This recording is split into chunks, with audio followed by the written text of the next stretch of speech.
Foi algo assim muito bom. E eu acreditei que realmente algo estava mudando, que o nosso relacionamento estava mudando para melhor, que Deus estava fazendo realmente ali a sua vontade. Mas, como vocês podem imaginar, isso tudo não durou por muito tempo. O que eu quero falar nesse pedaço de vídeo aqui que pareceu que estava tudo muito bom, que estava tudo muito bem, é que o relacionamento abusivo ele é assim. Ele vive como se fosse numa montanha russa, tem seus altos e baixos. Tem momentos muito felizes, momentos incríveis, momentos que a gente acredita que realmente vai mudar tudo.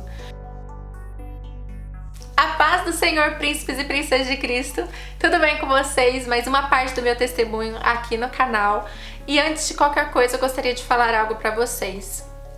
Deus me incomodou muito falando pra mim que havia chegado a hora de eu estar contando esse testemunho. E a minha vontade é sim que chegue a vidas que estão passando pelo mesmo que eu passei, e até mesmo para aquelas que já saíram desse sofrimento, mas que ainda não souberam lidar com isso, para que venham melhorar. Mas a minha vontade mesmo é que esses vídeos te ajudem, mulher, a identificar um relacionamento abusivo, que você consiga identificar no início um relacionamento abusivo, para que você não venha passar pelo que eu passei e pelo que muitas mulheres passam. Bom, você que está assistindo esses vídeos desde o começo, vocês sabem que todo neste vídeo eu gosto de mostrar para vocês, falar para vocês como eu estava me sentindo, como minha vida tinha sido transformada. E agora aqui neste momento que eu vou contar pra vocês, a Nathalie já tinha perdido completamente a identidade dela.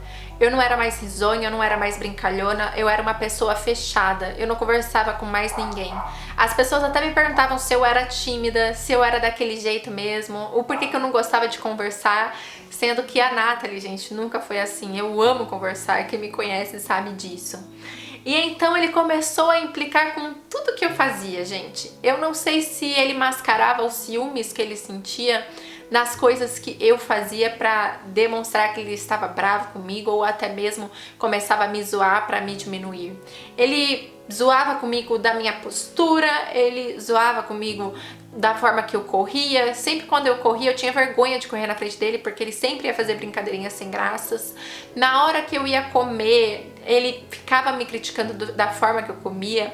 Se terminava um doce, eu sempre fui assim, gente, sempre gosto de passar assim o dedo, lamber e tal. Ele falava, que isso, você passa fome por um acaso pra você fazer essas coisas nojentas? Ele criticava da forma que eu sentava. Quem me conhece sabe que eu gosto de sentar com as pernas pra cima. Tudo era motivo pra ele me criticar e pra ele apontar algum erro em mim. E cada vez mais tudo isso ia fazendo com que eu não me amasse mais, eu já não via mais valor em mim. Eu me olhava no espelho, eu me sentia feia, eu me achava uma pessoa tão sem graça. Nessa época eu já me sentia completamente sozinha. Parecia que ele tentava colocar as pessoas contra mim, ele colocava até mesmo as pessoas da minha família, minha mãe. Então eu me sentia sozinha e eu estava sozinha. Eu sentia então que ele era meu tudo. E como ele falava pra mim que sem ele eu não estaria vivendo as coisas que eu estava vivendo, que eu não ia conseguir muitas coisas na minha vida. Então era realmente aquilo que eu comecei a acreditar. Pra mim ele era meu tudo. Ele que fazia meu dia mais feliz, ele que fazia meu dia melhor. E então eu vivia com medo. Tudo o que eu fazia eu tinha medo de ele criticar, dele não gostar, de deixar ele bravo. Eu tinha medo de falar qualquer coisa, eu tinha medo de contar até mesmo coisas que eu vivi na minha infância, porque eu sabia que ele ia arrumar alguma coisa pra falar mal, pra ele criticar, pra ele brigar, pra jogar algo na minha cara. Muitas coisas que eu contava pra ele, depois numa briga, numa discussão, ele jogava na minha cara aquilo que eu tinha falado. Então eu tinha medo de qualquer coisa, eu tinha medo de olhar pro lado. A minha vida era assim, medo, medo e mais medo. Mas então vamos para outra parte da história que eu quero contar pra vocês. Essa parte da história, ela caminhou junto com do vídeo anterior. Eu não quis misturar as duas coisas porque ia ficar muita coisa e talvez ia ficar um pouco confuso. Nesse mesmo tempo, teve um churrasco na casa dos pais dele. E meus pais tinham sido convidados, meus pais foram naquele dia. E o meu pai fez um convite então para toda a família dele para nós irmos na igreja. E eu quero falar pra vocês que eu gostava muito da família dele. Eu gostava muito do pai dele, dos irmãos dele. Eu tinha um carinho assim muito grande por eles. Apesar de não ter, sabe, tantas vezes assim a oportunidade de ter conversado com eles. mas eu gostava muito deles. E então naquele dia, ir na igreja com os meus pais, ir na igreja com a família dele, foi assim um dia muito bom, um dia muito abençoado. Nós chegamos ali na igreja, meu pai conhecia alguns irmãos, e depois da pregação, então foi feito ali o apelo, e toda a família do meu ex-namorado foi pra frente.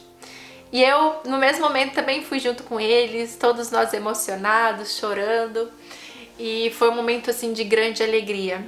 Então nós começamos a mudar a rotina, coisa que nós não fazíamos antes, que era ir da igreja. Nós estávamos fazendo todo final de semana e isso era muito gostoso, muito bom. Nós nos apegamos muito aos pastores da igreja, a gente fez amizade com os jovens, a gente foi ficando mais frequente ali e isso era muito gostoso pra gente. Mas mesmo assim, ainda as brigas, tudo que acontecia, ainda estava presente, mas tinha dia que era melhor, tinha dia que voltava a ser como antes. E então nesse tempo a gente começou a passar por aconselhamento pastoral. Nós chegamos a ir à igreja, conversar com o pastor, contar o que acontecia. Conversamos também com a pastora. E os dois ali sempre aconselhando a gente, ajudando. Eles passaram os números de telefone deles para qualquer coisa a gente pudesse ligar. Então nós estávamos nos sentindo cuidados, amados, amparados. Nós estávamos nos sentindo muito bem naquele ambiente. Uma das coisas que eu percebia nele é que ele realmente amava a Deus, que ele queria buscar a Deus. Mas comigo, no relacionamento comigo, eu não sei o que acontecia. Parecia que ele se tornava outra pessoa. Ele não era a mesma pessoa que ele era na frente das outras pessoas. Então teve um episódio que marcou muito aquela época. Era chá de bebê da minha irmã estava grávida. E eu fui até São Paulo para ir no chá de bebê dela. E eu já percebi que ele não estava muito contente com isso. Ele não foi junto. E então ele começou a falar, você vai sozinha. Não tem ninguém lá junto com você. Suas irmãs vai estar lá, mas você vai ficar sozinha se tiver algum homem lá. E aí nisso eu já comecei a ficar com medo, gente. Eu já não sabia se era pra mim ir ou se não era pra mim ir. E aí ele começou a falar pra mim não ir. Aí eu falei, mas como que eu não vou no chá de bebê da minha irmã? Não pode, sabe? Eu não posso fazer isso.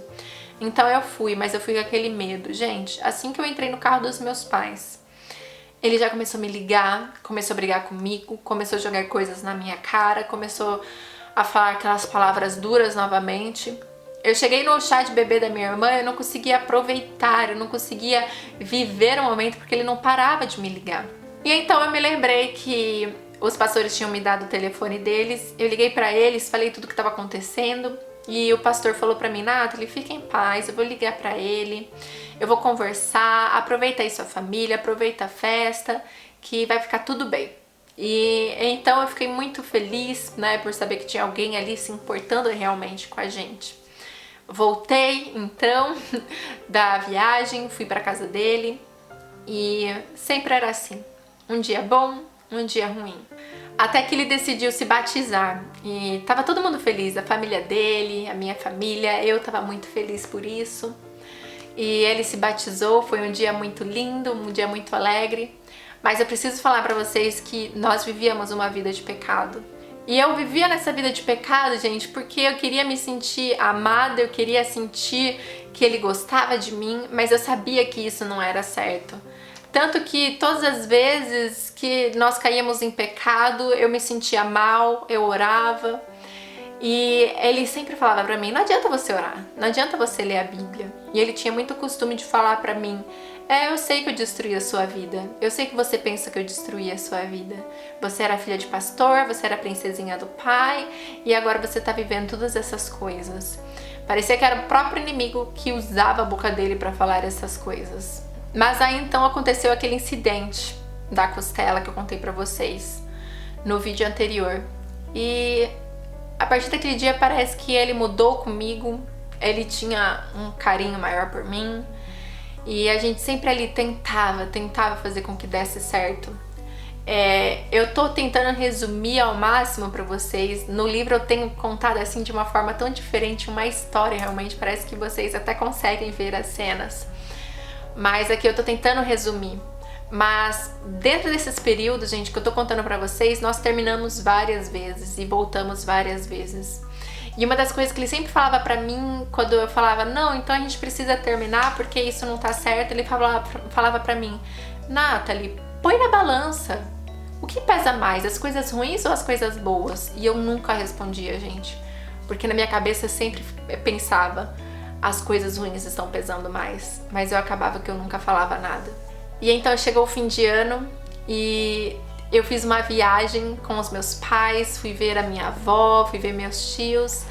E eu fiquei muito impressionada porque ele não expressou aqueles ciúmes que ele tinha. Ele tava bem, ele tava feliz, ele tava me tratando bem. E então a gente passou ano novo na casa dele, foi um ano novo fantástico, foi muito lindo, nós viramos ali aquele ano orando juntos, foi algo assim muito bom. E eu acreditei que realmente algo estava mudando, que o nosso relacionamento estava mudando para melhor, que Deus estava fazendo realmente ali a sua vontade. Uma coisa que eu não falei pra vocês, então, como nós vivíamos essa vida de pecado, nós contamos para os pastores e então nós passamos ali alguns meses, né, de disciplina. E nesse final do ano, então, os pastores nos tiraram da disciplina e a gente poderia voltar a participar da ceia.